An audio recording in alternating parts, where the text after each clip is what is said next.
Can I have an extension, please? Anyone who's ever had homework to hand in or taxes to pay can certainly relate to those members of the UK Parliament dwelling over their explanation as to why they're not ready now to leave the European Union. As we speak, they are voting on whether or not they want to ask the EU for a delay. Would it be a minor one or a game-changing return to the drawing board 1 week ahead of an EU summit, 15 days before the UK is currently scheduled to depart? It's another free vote in the Commons, which means Prime Minister Theresa May has again relinquished any pretense of control over a deeply divided Conservative Party. Labour is also divided. We're going to be looking at that fragmentation. We're going to be weighing the options and asking about the impact of Britain's crisis of leadership on the rest of the continent as it prepares for European elections in 2 months' time. How should the rest of the 27 respond? Today in the France 24 debate, we're looking at the probability of a request for a delay. And joining us from London, Michael Northcott, editorial director of Mulberry Media. Thank you for joining us. Thank you for having me. Sociologist Katie Hayward is with us. She teaches at Queen's University, Belfast. Welcome to the show. Thanks very much.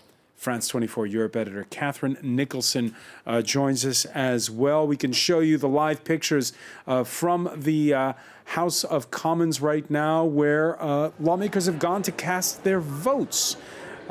This is what Theresa May said on Wednesday evening after suffering a setback, her second in as many days. She said a short delay if her Brexit divorce deal passes in its third reading next week is what she would like to see. A long delay if, as expected, it fails third time around. The House has to understand and accept that if it is not willing to support a deal in the coming days, and as it is not willing to support leaving without a deal on the 29th of March, then it is suggesting that there will need to be a much longer extension to Article 50. Such an extension would undoubtedly require the United Kingdom to hold European Parliament elections in May 2019. All right, let's begin with Catherine Nicholson here. First off, give us a bit of the play-by-play here. Okay, so what's going on right now, we can see that this is the House of Commons main chamber, very, very empty, as you can see. That's because the MPs have gone out. They're voting on the main government motion that was put up today. It was debated on for several hours.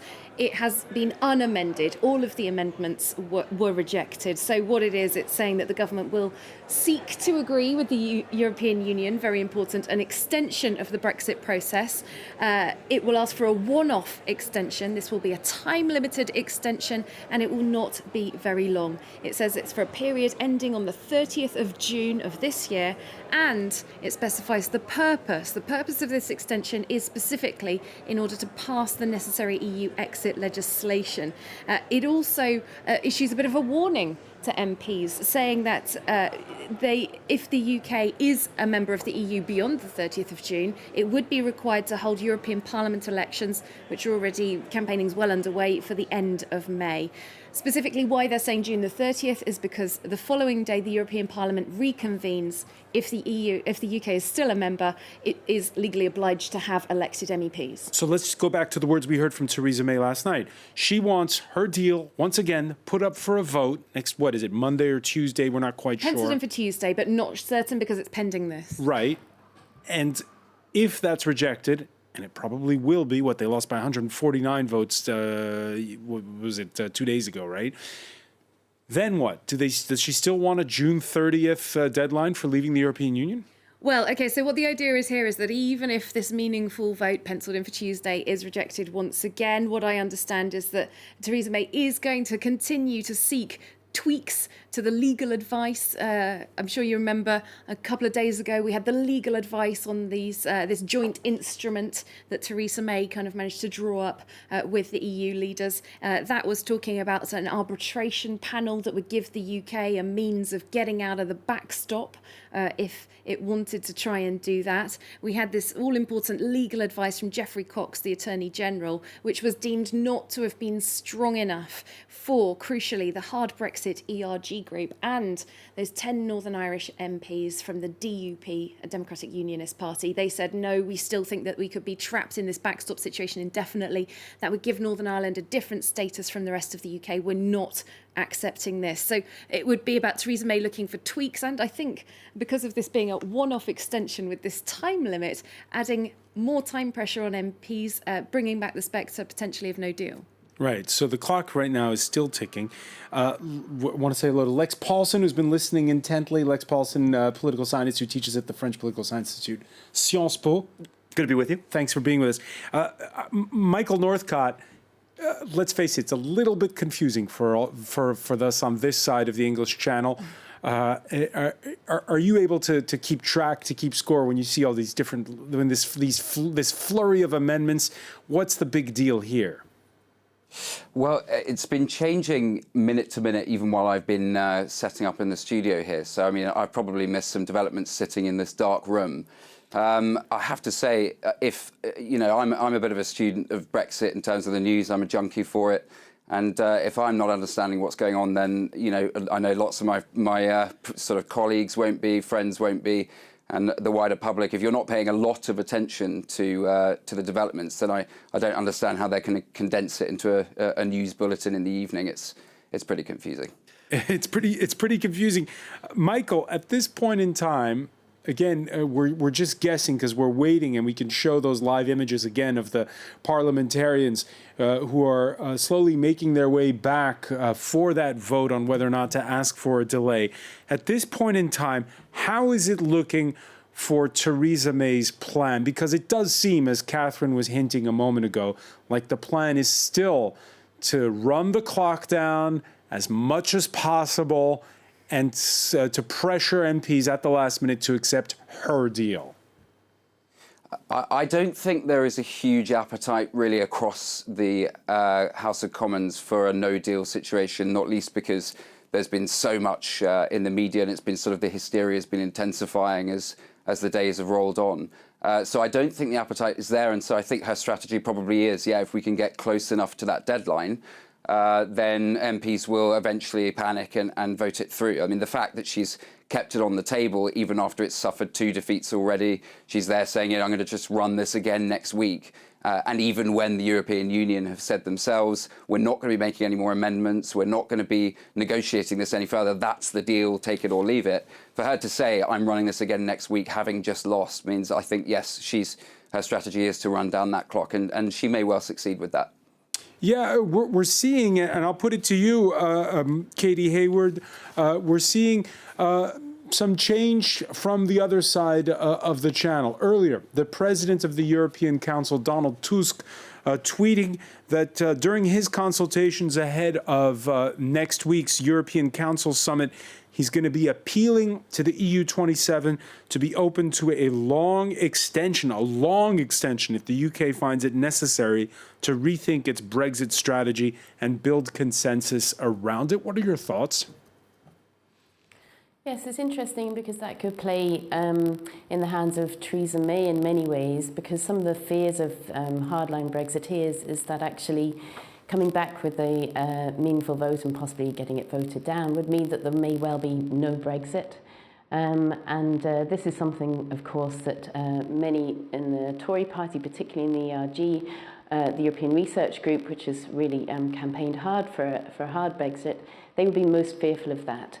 And I think some of the votes yesterday and the defeat of some of the amendments put forward from the ERG side would give rise to concerns that actually there is no will for a no deal within Westminster, and possibly is giving succor to those who think, well, maybe there's hope of a second referendum, maybe there's hope possibly even of Article 50 being revoked. A very long shot, but it's possible. And so Tusk saying those kind of words would possibly actually help Theresa May stare down the ERG and say, listen, if you don't back my deal, then maybe we won't be facing Brexit at all. And that might change the dynamics somewhat. What's the mood like where you are in Belfast? A reminder again that Northern Ireland, 56% of it voted to remain. The mood in Northern Ireland is is somewhat despairing. I mean, we're used to difficulties in Northern Ireland in political terms. There's this great uncertainty facing Northern Ireland from several fronts, and of course the issue of Brexit is the most acute one. We know that if there is a no-deal Brexit, it will immediately affect Northern Ireland much worse, more directly than it will affect other parts of the UK. And we saw yesterday the UK government producing its plans about what it wants to do for Northern Ireland in the event of a no deal. It wants to keep the border open, but immediately this puts Northern Ireland businesses and exporters in particular under pressure and at a disadvantage. So there's huge uncertainties here. And in particular, if you're thinking about those who are living in the border region, a region that's suffered most acutely from underdevelopment and, of course, from the conflict, there are additional concerns about what no-deal Brexit might mean for day-to-day living, such as cross-border rail services, social security, healthcare provision. All of these things are very real, and people are looking at the prospect of no-deal Brexit just 2 weeks away, and it's very worrying for people. So the prospect of no-deal Brexit is there. You mentioned that spring statement that was put out earlier this week by Theresa May's government. It talks about the Irish border potentially becoming a smuggler's haven. Can you explain? Yes, so any border is an opportunity for illegal activity and for smuggling, and this happens at the moment in relation to evading excise duties. If we have a border that is an EU external border, it will give rise to a greater differentiation between North and South on the island of Ireland, and therefore greater incentives for people to smuggle. So we know that this is going to be a risk. Put on top of this the fact that neither side wants to introduce strict border controls and enforce customs controls in a rigorous way. We have basically, yes, what has been called a smuggler's charter. This is really worrying for Northern Ireland, not just for businesses, but for the fact that... I'm going to interrupt you, Katie Hayward, because we're going to cross over to the House of Commons and listen in to that vote on whether or not to ask for an extension of Article 50. The ayes to the right, 412. The noes to the left, 202.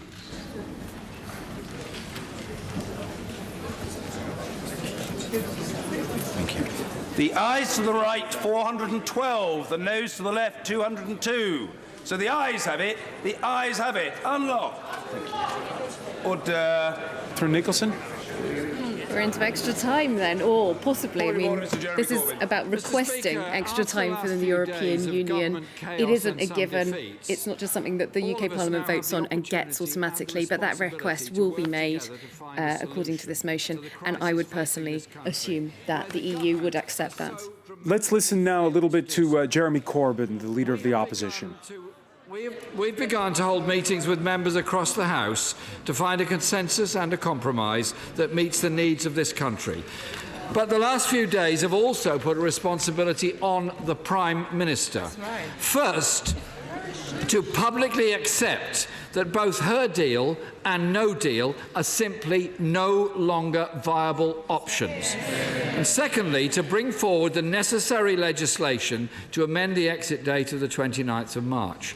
Tonight, Mr. Speaker, I reiterate our conviction that a deal can be agreed based on our alternative plan that can command support across the House. And I also reiterate our support for a public vote, not as a political... Mr. Speaker, not as political point scoring, but as a realistic option to break the deadlock. The whole purpose, Mr. Speaker, the whole purpose ought to be to protect communities that are stressed and worried. Those people are worried about the future of their jobs and their industries. Our job is to try to meet the concerns of the people who sent us here in the first place. No, there's no further required. Point of order, Mr. Ian Blackford. Thank you, Mr. Speaker. We are in a crisis, and of course we're at the end of another week. And we need to remind ourselves that the public of the United Kingdom are just 2 weeks away from potentially crashing out of the European Union. Mr. Speaker, listening there to Ian Blackford, the head of the Scottish National Party, in the House of Commons after that vote to delay Brexit for now, as our Europe editor Catherine Nicholson was saying, 412 to 210. Lex Paulson, the UK, Magna Carta, cradle of democracy. We've paid a lot of attention. The whole world now knows who John Bercow is, the Speaker of Parliament. Very nattily dressed, you might have to admit, with those that very colourful tie today and yesterday. Yeah, very popular in the newsroom. The Parliament, though, is about authority, right? Who has power? And right now, one of the strange outcomes, you might say, of the current crisis is we're not quite sure where the power lies. Does it lie with the Prime Minister? Does it lie with the lawmakers? Where is the power in the UK right now? No, it's a critical question. I mean, one of the biggest impacts of this Brexit negotiation process has been the breakdown of a relatively stable party system in Britain since 1945. Theresa May really no longer commands a political party in the sense of having a solid support, and neither does Jeremy Corbyn. And the fact that the DUP and now this group of independent MPs command such an important voice in negotiation shows you that British politics have been fundamentally destabilized in a way that it hasn't since 1945. What we're seeing this week is that Parliament is asserting its sovereignty, that Theresa May has lost the ability to dictate terms, and so the balance of power is switching back into the House, but in a new configuration. All right, leave means leave at the King's Head pub, Dateline, the seaside town of Deal, that's just north of Dover, where on Wednesday evening they watched lawmakers vote against no Brexit. I'm not happy because, like I say, it's just going on forever, and we should be out. If we voted out, it's down to us, basically. I don't know what the MPs are voting all about. They don't live in the real world. They don't know how other people live. This country got on perfectly well before we joined the EU. Well, it wasn't the EU then. It was the common market with their butter mountains of wasted food. So we shouldn't have joined it in the first place. Michael Northcott, you penned a piece that was published in Politico where you wrote, forget the £350 million on the side of a bus, forget blue passports and 2 fingers to French fishermen, forget chlorinated chicken and tax-slashing Tory bonanzas. The real reason no deal should be on the table until the last gasp of Brexit is that leave does, in fact, mean leave. You stand by those words? Yes, I would say that I do. I think the point that I was making in that article was about how the discourse has been sort of hijacked by the Remain side of the argument to make it into this dichotomy between hard and soft. And of course, to tell anyone that you are a hardline Brexiteer is to basically say that you're an extremist. And I don't agree that that's the correct interpretation of what most people mean when they say they want to leave the European Union. I would stand by the words because I think actually it's very important to make sure that when electorates speak very loudly about something, as they did voting in the largest numbers for any political proposition in the history of the UK when they did vote to leave, numbering 17.4 million people, if you change the meaning of their words after they've spoken, you will get a situation where you're creating the space for demagogues to hijack the political system thereafter. But Michael, we've had this debate a million times here at this point, at this point, which is they voted to leave the European Union, but they didn't vote for how they would leave the European Union. They didn't vote for soft Brexit or hard Brexit or what sort of trade deal. So of course it's open to interpretation. It's open to interpretation if you're so vociferously of the Remain camp that you want to change the narrative like that. But I think actually most people who would have gone for the Leave vote when they were in the secrecy of the ballot paper were not thinking about mitigating concepts like hard and soft or whether or not there was a deal. There was a democratic principle at play. That democratic principle was one of we wish to work to exist under a different system of governance, one that's more accountable than the European Union is. And we're expressing that this time very politely on a ballot paper, but perhaps next time if we're not listened to, if our words are warped and that's not the way things turn out, Brexit doesn't happen, for instance, they won't pick such a polite way of expressing themselves next time. You can look forward to more Nigel Farage types actually holding seats in Parliament if we don't manage to get it through this time. Katie Hayward, do you agree? I find that a very bizarre comment to threaten a violent reaction to Brexit not happening, or at least one that would be... I didn't say a violent reaction. I said electing demagogues. I didn't say a violent reaction. You talked about the streets. Less polite. No, I think it's implied. I talked about electing demagogues, which is what happens when you don't respect the wishes of an electorate when they speak. They do look to people who are speaking in less polite terms, shall we say. You only have to look across the pond at Donald Trump to see that it's possible for demagogues to take up the space if people with their more moderate positions are not being listened to first time around. Katie Hayward? I don't want demagogues either, but that's what happens in politics.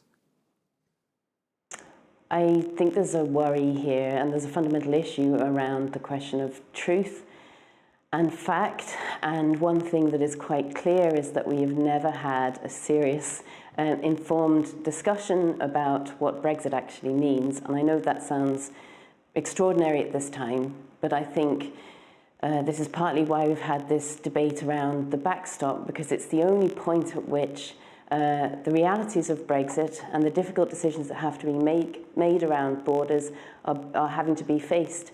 Otherwise, I don't think that the UK has seriously considered what it means to leave the customs union and the single market, and indeed to lose the rights that we have as EU citizens. I don't think that has been fully confronted.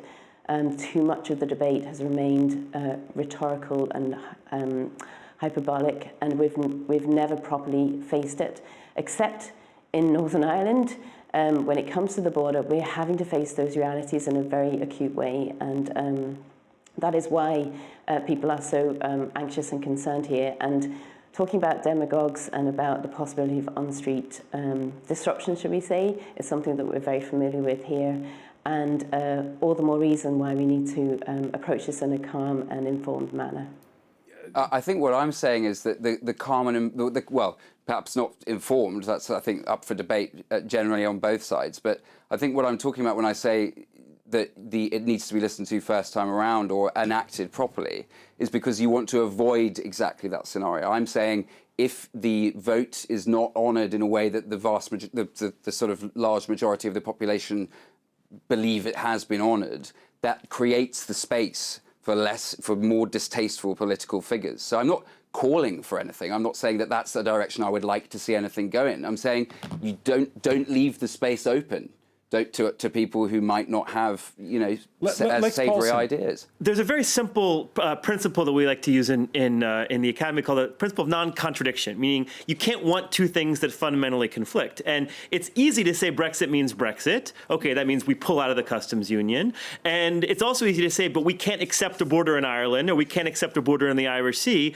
But those two things conflict. And the thing that the Brexit side, the thing that the hardliners in the European Research Group have never said is how to get beyond that contradiction. This is not a highly technical question. You either are in the customs union or you're not. If you're not in the customs union, you need a border. If you have a border, it's got to go somewhere. So this is actually not a terribly technical question. It's just that Jacob Rees-Mogg and Boris Johnson have been living in a fantasy world where you could have two contradictory things. Michel Barnier and the EU negotiators have been living in a factual world where you cannot have two contradictory things. And that is the problem with the Tory party right now. I think it's interesting just to come back and remind ourselves about how this whole process of negotiating has gone down.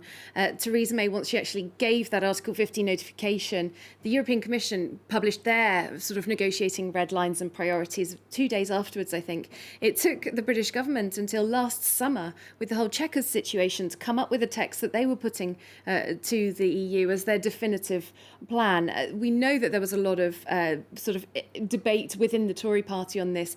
it is true what Jeremy Corbyn and others have been saying, that Theresa May did not go out and seek opinion among different parties. You know, you've got the SNP, Scotland voted very heavily to remain. Didn't reach out at the outset like they should have in 2016. And I think that's being reflected in what we're seeing now. But we heard those remarks from Corbyn earlier. And again, this is conjecture, Catherine, but to many, his position is ambiguous. It's unclear. They think he's a Brexiter in a Remainer's clothes. He doesn't really fight the point he doesn't really fight the point for the majority within his own party.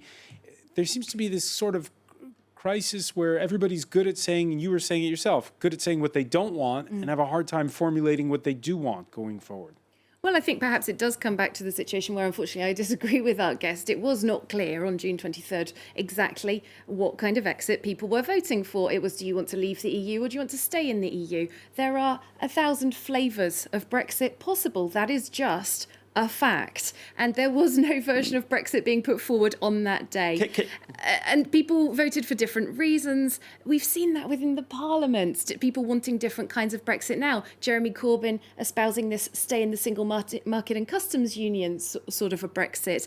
Obviously, we've then got the hard Brexiters who don't want to go anywhere near that, but again, reject the backstop. I want to refute one of these criticisms against democracy that comes out of this, is that, the Brexit has proven that direct democracy or a citizens-based democracy is a failure. The fact is, you cannot boil an incredibly complex question about whether to be in the European Union into a yes or no. People are haunted by what happened with the Treaty of Nice, Absolutely. where the people of the Republic of Ireland voted no, and then they were told to go vote again until they voted yes. And you heard from those folks in the pub. They equally the citizens who of the UK who reject the elite, the condescension, the feeling of distance. The politicians aren't seeing the realities on the ground. They want to participate, but they need to participate in a more real and rich way than just voting yes or no. Michael Northcott, what has changed since June of 2016? Has anything changed, or is Britain just as polarized as it was back in June of 2016?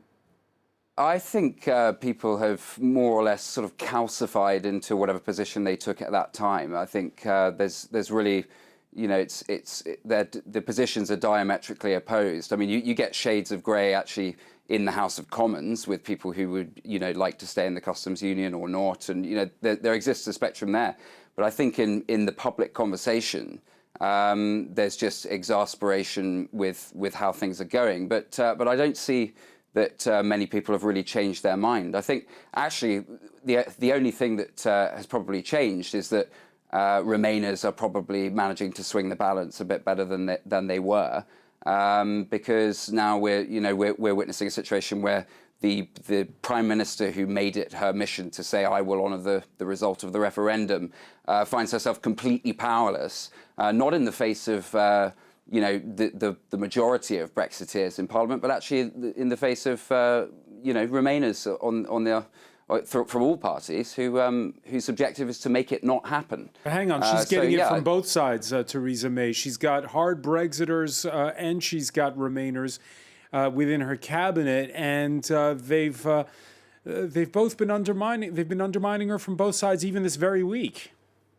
They have been undermining her, and I'm not saying that it's confined to outside the Tory party. The ERG is obviously a fairly serious force to contend with, in that they're well organised, they're operating as a sort of party within a party, and even have their own leader. That's a bizarre thing to see in what is generally two-party politics. But I think the sort of arrangement of politicians against what Theresa May wants to do is largely an extra conservative influence. And I think actually, to a certain extent, Corbyn is suffering with a similar thing, in that this independent group formed, and that's just a college of people who want to frustrate Brexit, but whose other policies are otherwise unclear. I would say my position is where I started. I think the balance has tipped in favour of a Remain vision for Brexit, which is obviously not what most of the 17.4 million people had in mind. Katie Hayward, I know you have to leave us soon, so I want to ask you, would you say it's the same situation in Belfast, where there's been perhaps a slight change, but not much since June 23rd of 2016? I'd say actually we have had quite a significant change, and it's possibly because, relating to what I mentioned earlier, people are having to face the realities of Brexit more directly. So, as you know, 56% voted to remain, and all the polling suggests that if there was a referendum held tomorrow on the same question, the results would be in the high 60s for remain. And most particularly, an issue of relevance here is, of course, the question of whether, if we had a referendum for Irish unity, there'd be a majority in favour of that. We don't see the figures to indicate that yet, but what we do see is people saying if there's a hard Brexit or a hard border, then they would be much more likely to vote for that. And that shows some of the possible consequences for the UK as a whole, actually. Yeah, because Catherine Nicholson, you interviewed the leader of the SNP recently. And so, Katie, I ask you, could we witness a breakup of the United Kingdom? In terms of whether you'd see a referendum in favour of Irish unity in Northern Ireland, I think a lot depends on what happens with Brexit. There are people, unsurprisingly, Irish Republicans who would be calling for a border poll, and especially if you have a no-deal Brexit. The likelihood of seeing a majority is not there on the horizon, but actually I think we've seen so much flux at the moment across the UK and so much polarisation that there may well be dynamics outside of Belfast, outside of Northern Ireland, that would affect what the meaning of the UK itself, actually. And even, I think, part of the dynamics that have been interesting in Brexit is the rise of English nationalism, such as it is, and the lack of regard that some English nationalists would have towards the rest of the UK, not just Northern Ireland, but also Scotland. There's people who call themselves unionists, but actually are showing little concern in reality for the various constituent parts of the UK. Katie, it's Catherine Nicholson, Europe editor at France 24. I just wanted to ask you about the feeling there in Northern Ireland towards the DUP, this party that's got such a strong hand in the Brexit situation, despite having just those 10 MPs. Feeling there in Northern Ireland about their extremely hardline stance. Our teams were over in Northern Ireland and the Republic recently talking to farmers who just believe that their livelihoods could literally disappear if there's a hard Brexit. Is that kind of pressure, is that growing? Is that playing out? Do you see any chance that the DUP might bow to pressure? You have to understand the unusual dynamics of politics in Northern Ireland. So the point is, generally in politics here, if the constitutional status of Northern Ireland seems to be under threat, or there's a possibility of change in the status of Northern Ireland, particularly relating to the border, then we have deep polarisation between unionist and nationalist. And in those circumstances, the DUP and Sinn Féin can be quite confident that they will do fairly well. So in terms of its hardcore support base, the DUP is relatively confident. They wouldn't be too worried about an election, say, if it happened soon. That said, there is a new dynamic that's emerging with regards to the middle ground, and people and businesses speaking out in a way that they haven't done before, criticising the DUP, or at least saying things that contradict what the DUP have said. For example, saying that a no deal is better than a bad deal. That's unusual. That doesn't tend to happen in Northern Ireland, and it has created some confidence that it is worth speaking out in the public sphere and trying to give a much more detailed impression of the reality of Brexit here in economic terms. Whether that then translates into voting against the DUP or in a different way, that's actually a different matter because, as I say, we have those traditional polarising views, unionist versus nationalist, and that really always comes to the fore, particularly in Westminster elections. Katie Hayward, I want to thank you so much for joining us today from Belfast here in the France 24 debate. I want to turn now to the rest of our panel and take a look now at, well, what's going to happen next week now. First is going to be that vote, third time lucky she's hoping, Theresa May, for her Brexit deal, although that's not looking likely, seeing as she failed by 149 votes this second time around. And then there's going to be an EU summit at the European Commission. For now, they're keeping calm up to a point. European history is rife of moments where things happened that nobody wanted. So, I mean, they really need to get their act together in London and tell us what they want to do. And that's the only basis upon which we can talk about possible extension or other measures we need to take.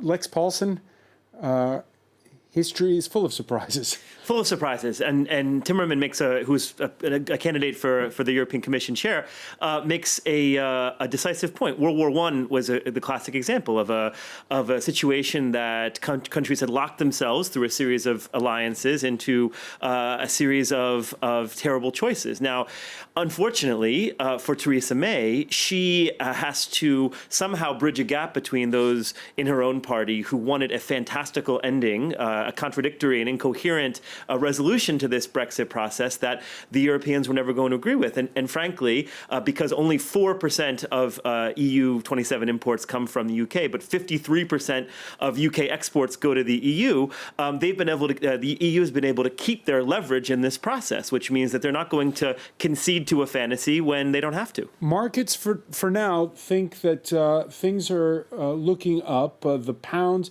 has risen slightly since that vote in the House of Commons. They think that the chances of a no-deal Brexit are diminishing.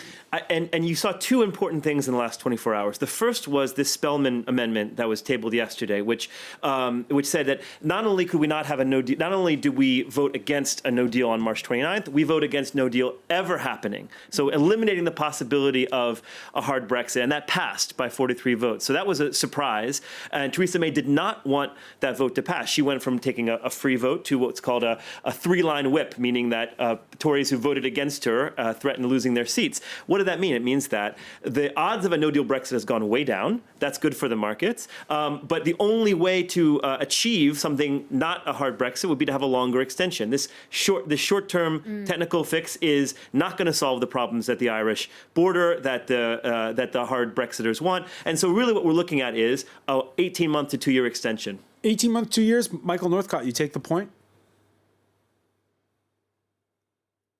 I think it will. The EU have said a bunch of times that they're going to need to see a reason why they would create that extension, and I think for them to grant one for a year or 18 months would probably be an indication that they thought that they could wait it out until Brexit doesn't actually happen.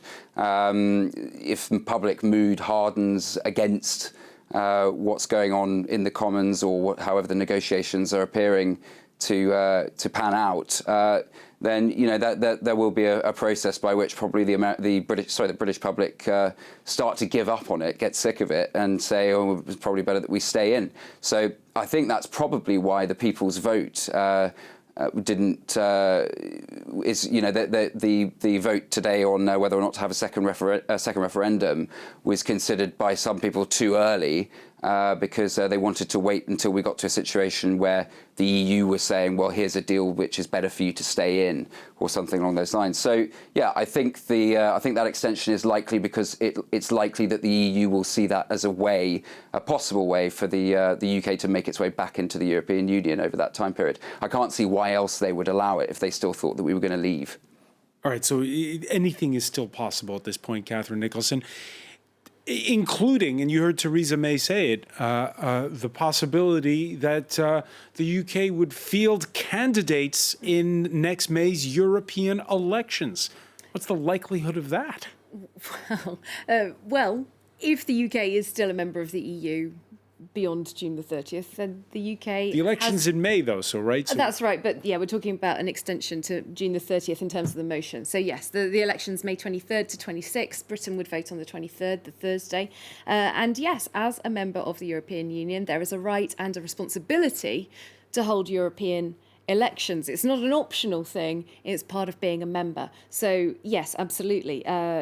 That's one of the dates that everybody's been squirming around, as much on the EU side as on the UK side, I have to say. There's a lot of question marks on the EU side in terms of people I've spoken to about what that would involve to hold these elections and what that would do politically in the UK. Nigel Farage was down in Strasbourg at the plenary, sort of threatening, I think, really, saying, oh, you're going to get a whole wave of people like me coming into your parliament if you have elections in the UK in May, sort of dangling that over them. Yeah, the question of whether or not the UK would be allowed to vote during this extension period, because also it's, by the way, the European Parliament, its biggest prerogative is that they then have to rubber stamp whoever gets picked for the next European Commission, and that's a position of power. It certainly is, yeah, and we saw huge battles over that last time, didn't we? It was David So would Cameron the who really so opposed Jean-Claude the chance? Juncker. There's a chance still that the UK would have a say on the next Commission. Well, again, I think Les is agreeing with me there. It comes down to the law, doesn't it? If you're legally a member of the European Union and you have full rights, you know, we're not talking about a transition period here. The transition period only begins if there's a deal that's been ratified by the UK and EU parliaments. So if you're a full member, then you have full rights and you have full responsibilities, including electing MEPs. There's a certain quota for each country. Those have actually been rejigged based on Brexit, so they'd have to make those calculations again. But yeah. Lex Paulson, 2016, two singular events, right? There's the referendum in the UK and the election of Donald Trump. The election of Donald Trump, you might argue, has been mitigated since you since had midterm elections. The business of government, criticize it or applaud it, continues in the US. The UK is, it seems as though most policy right now is political process is frozen around this question and it hasn't moved on. Yeah. Well, I mean, given that we just had a government shutdown, one of the longest in history, arguably the paralysis that's infecting Britain has not spared us in the U.S. as well. But it's true that, you know, that the UK has major problems demographically, a big crisis in its quality of its medical services. There are lots of big public problems that I think British citizens now, who are completely fed up with the fecklessness of their politicians, would rather be talking about education, jobs, and healthcare, and instead this drags on. And the only reason that it drags on is because the Tory party has locked itself into an incoherent position. The Labour Party, as was pointed out, is no unified bloc either, but they're not in power. Jeremy Corbyn can get away with criticizing the ineffectiveness of Theresa May, and so far he's been able to do that. But I think the average British person right now would really prefer to put this behind them, and even if that meant taking a different decision than that was taken in June 2016. I don't agree that a democratic sovereign people can't change its mind. Of course they can change its mind. And given the ugly confrontation with reality that this Brexit process has forced upon many people who voted leave, I think reality will perhaps still win the day. All right. Still plenty of surprises ahead just in the next week. Lex Paulson, I want to thank you. I want to thank as well Catherine Nicholson, Michael Northcott for being with us from London, and also Katie Hayward, who was with us earlier from Belfast. Stay with us. Media Watch is next.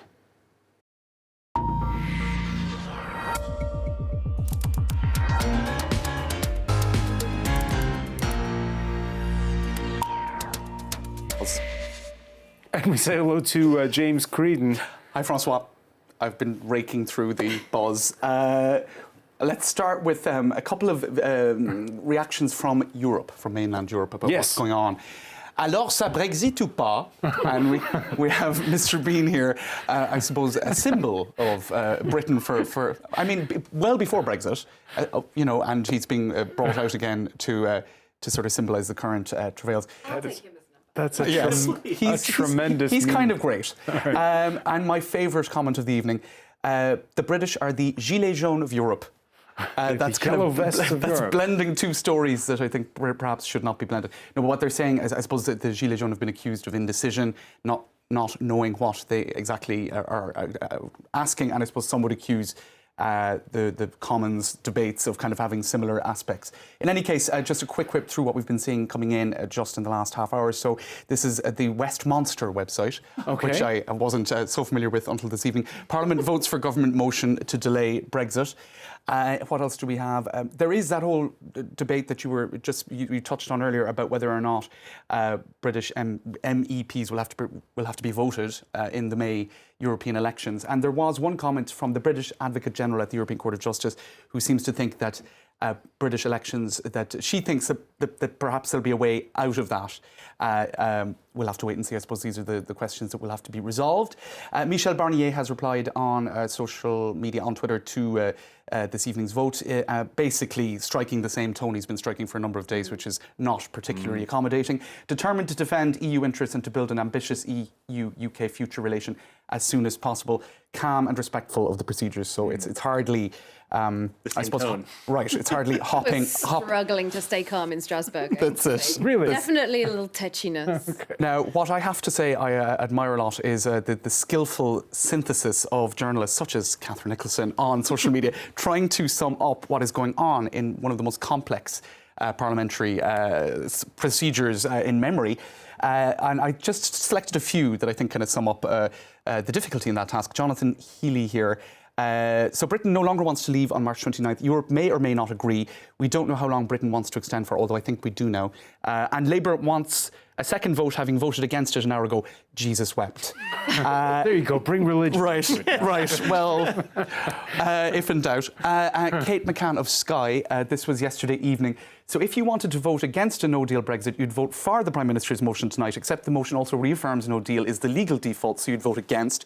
But then you'd technically be saying you don't want a deal, so you vote for, and her head explodes in emoji form. Then there was this, which I still haven't fully understood, but there was a motion, Conservative Party motion, that they wanted to withdraw yesterday evening. Yes. So the party whip is what's being referred to here. She whipped against her own position from yesterday and still lost. Theresa May now so weak she can't even defeat Theresa May. And he goes on to say the public shouldn't be allowed to change their minds. That was, I suppose, something that's the argument against a second referendum. I continue to insist as I once again frantically attempt to defeat my own position from yesterday. So there's a lot of scope, I suppose, for satire, or at least pulling of hair out. This is Tony Connolly of Irish State Broadcaster RTE. This morning, Philip Hammond hinting that Geoffrey Cox, Conservative MP, will start taking account of other legal opinion to help him evolve his legal opinion, to help him help the DUP to evolve their legal opinion. I think we'll have to stop there, but it's just to give you a sense of how utterly complex this is. Yeah. And with the Attorney General playing his own political game with the Prime Minister. Right. I haven't fully wrapped my head around it. But Catherine has. You're doing well. You're doing very well. Thank you. Bravo, James Green. I want to thank our panel once again. Thank you for joining us here in the France 24 debate.